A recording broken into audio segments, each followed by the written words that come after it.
Hi, everyone. Welcome to another episode of My Immigrant Diary. My name is Wale. And my name is Precious. And today we are going to be talking about a few things that we found to be culturally different, or whether it's a little bit of a culture shock, or it's just completely different from what we have experienced. And we have a list that we are going to go through, but I'm going to let Precious start.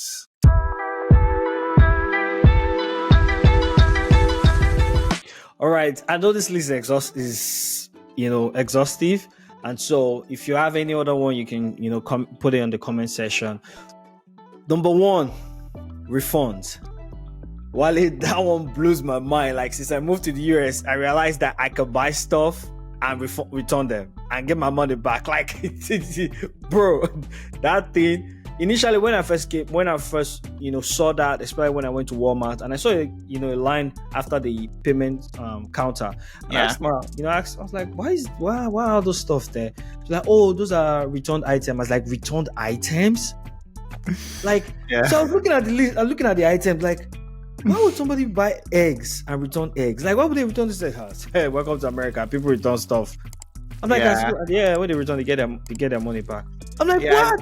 Yeah, it's gonna be strange, or at least a little bit difficult for Americans or even Europeans when they move to a country like Nigeria, because like, you can hardly return anything, stuff. Yeah, even if you have paid for the thing and you just paid for the thing and you're still in the store, it's still extremely difficult to return. It might be difficult to get your money back, So for me. So every time I think about it, it just blows my mind away. And now I'm now one of them because I love it. The fact that I buy stuff. I mean, there was this shoe I bought the other day, Raleigh. I kept it for like a month. I wore it just once, and I'm like, I don't really need this shoe. And they're like, oh, return the shoe. I'm like, really? So I took it there and I gave them, and they asked me, where do I want my money? The card? Or I said, no, I felt so guilty. I said, give me a gift card. I will 20 months because I was too stunned. Like, really? After like a month, you guys took this stuff from me? Wow! Bro, I wore this shoe already like once. I didn't like it. It didn't fit me well. And I'm like, so I mean, that's it, man. I like that. I like that culture, man. Yeah. It's one of the good consumer policy or consumer laws that protect consumers, and that's great. Man. That's great. Very good. Another one on our list is the gun culture here. It's in a country like Nigeria where like guns are very scarce, and you either see it with law enforcement or criminals have them. But like in America, you'll be surprised that you can pretty much get guns almost anywhere, including a grocery store.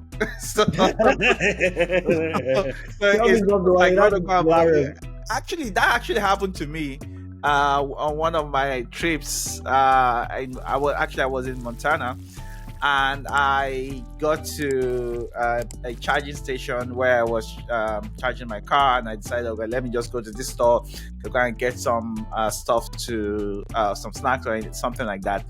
As I enter inside the store, I saw like there's a few items I might be interested in, and sometimes you might have like restaurants in a place like that. Yeah. So I thought that was what is on the left. As I turned to look at the left, and I just saw a bunch of guns. I'm like, okay. So like you buy lunch and buy a gun. Exactly. Yeah, that's crazy. I don't know if I ever told you a story. when I went to the MVA office to get a driver's license. Yeah. I remember I met a guy trying to get his license, and I said to him, "Oh, are you here to get a license or an ID?" No, he says he's here to get a license, and he just went to tell me like, "Oh, I'm trying to get it because I'm going to go buy a gun." Like, so he's getting a gun license. I don't understand. Like, I was stunned. And so it's crazy the way people just have that kind of conversation. To me, it was very strange because, also when I remember when I know we shared the story about my accident one time. When I went for therapy, just to do my checkup after the accident, there was this man there, doing his own therapy, and the guy was just like, "Hey man, do you have your carry?" I was like, "What do you mean by your carry?" like, you don't know what it means. I said, I don't know what it means. Just you don't have a license to carry. I'm like, what do you mean by license to carry? They looked at me like, a license to carry arms. I'm like, no, I don't have a license to carry. Say, man, I'm gonna give you a contact. Is affordable. Like, I was too stoned to tell him I'm not interested. I was like, okay, all right. What's the number? Yeah, he was like, yeah, I'm gonna text it to you. I mean, he offers a good, good charge, and he'll get you your license in good time. The license to carry a gun? Do I look like I need a license to carry a gun? Do I look like I want to own a gun? I'm Nigerian. We don't buy guns on this phone store. This is America. Yeah, but that's what culture shock. But that's a major shock for me. Yeah. Honestly, it is a major shock. The fact that someone can just go into the store and buy a gun is a shock for me. Americans here might not understand why. Like, you can't just do that. Like, dude.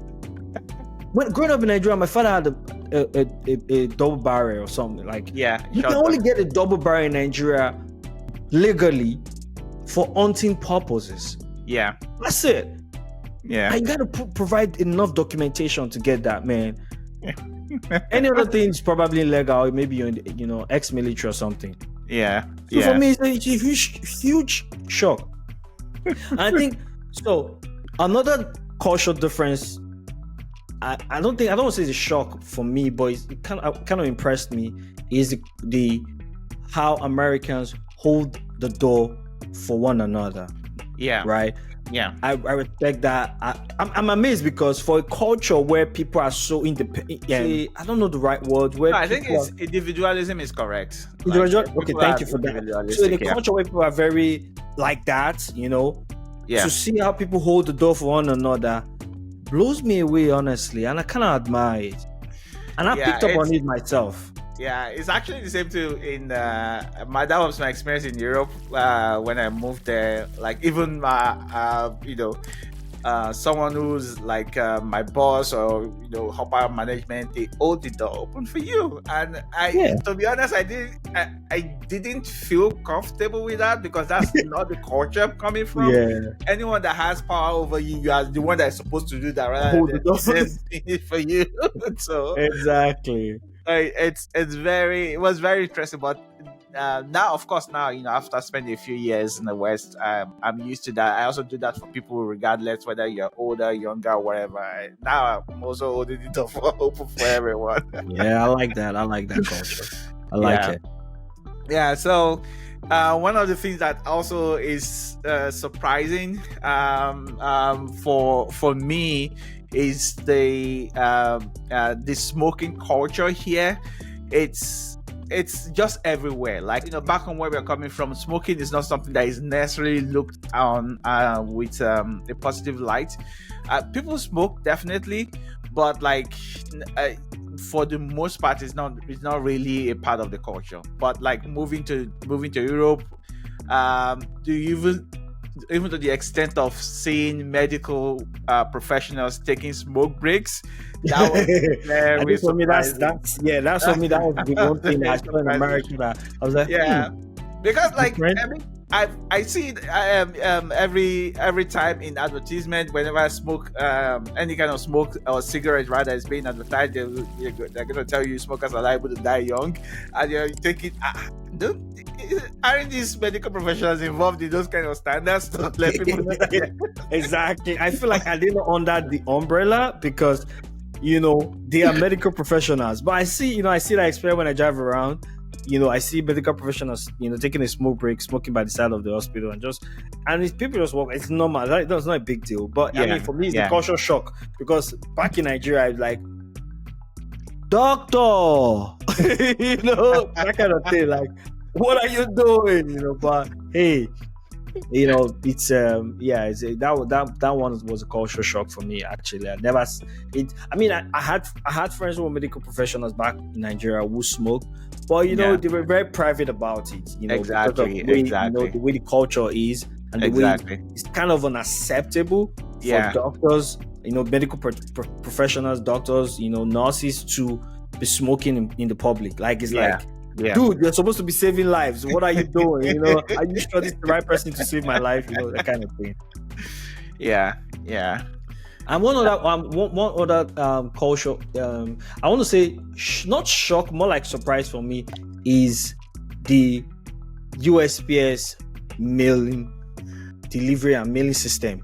Oh my god, bro! When I first moved, I was expecting mails all the time because I was processing different documentation and all that. I got hooked on it. It became like a drug that every day I'm looking forward to the mail. Like I'm expecting a mail every day. Because every day there's a mail, without spam mail, there's always a mail in the mailbox. Like I enjoy it like I'm in the movies. I enjoy going to open the mailbox, bring out the mails, get home. I realize they're all junk mails. Like that process, I'm addicted to that process of going to the mail. Yeah. So much more I thought I was crazy that I used to kind of rush up to get the mails and open it. Like I want to see what the mails are about. Like, what are you doing? I'm like, I don't know what this is. But yeah, it's one major one for me. Like it's not a shock, but it's more of like a cultural difference. We've moved away from mail in Nigeria. Like we used to build. I remember like probably when I was as a teen. That was the last time I would say like maybe mail was somewhat prevalent. Actually, my dad still owns like a PNB, mail or PO box rather. So he still gets some mail from for whatever reasons and stuff like that. So when I was living with him, I would go check the mailbox and bring it back. Previously, they used to bring the mail to the house, but for whatever reason, they just stopped. So my dad just kind of got the service. It's a lot easier to get like his mails through there. But it still wasn't. There's no way I can compare that to what I started experiencing in Europe. If you're a homeowner in Nigeria, then maybe you'll be able to get your mails regularly. But if you are renting, there's hardly anyone that does anything that has to do with mail. But when you move to Europe, it's most of your government anything that has to do with government is going to be through mail. You want to send even like when you get fines for anything, they'll send you a mail. If you like, see it. If you like, don't see it. They'll fine you on top of the fine if you don't see it. So it's good to always check your mail regularly and you respond to things like that.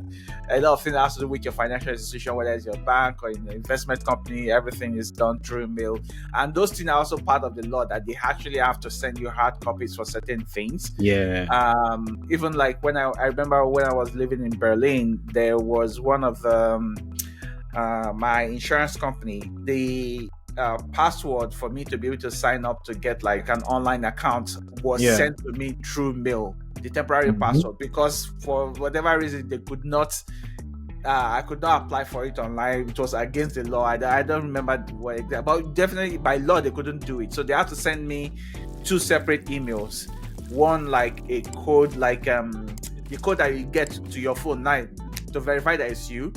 So they send the code separately first, and a few days later, they now send the password for me to now verify.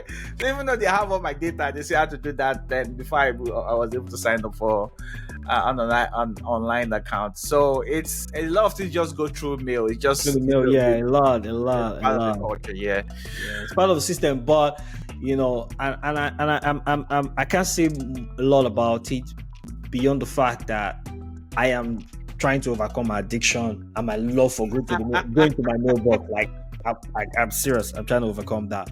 But that being said, we're going to make a part 2 of this video, and please stay with us, and just look out for some of our, updates on the cultural differences and cultural shocks that we've had since we moved to the US, and also from Wale's experience in addition while he was in Europe.